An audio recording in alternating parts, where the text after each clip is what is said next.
Әр арман бала күннен басталады. Мен де кішкентай кезімде ұстаз болуды армандадым.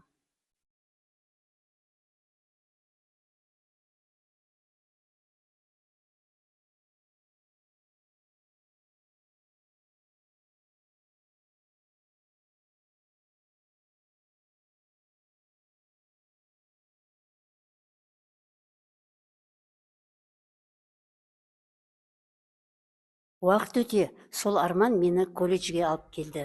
Студенттік өмір арманның алғашқы баспалдағы еді.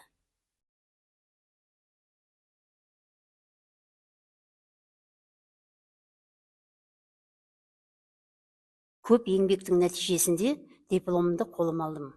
Бірақ бұл жолдың соңы емес, жаңа бастамасы еді.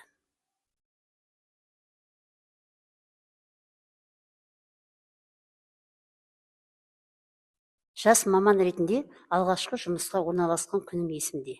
Алдымда балалардың жүздері, үмітке толы көздер.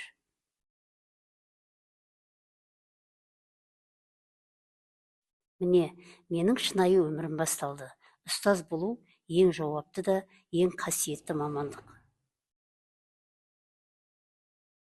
Тәлімгер болу тек оқыту емес, бұл жүрекпен сезіну, әр баланың арманына қанат бітіру. Жылдар бойы еңбегім еленіп, марапаттарға ие болдым. Бірақ ең үлкен марапат шәкірттерімнің алғысы.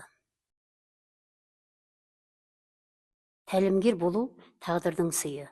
Менің кәсібім, менің өмірім. Себебі мен жүрегіммен еңбек еттім.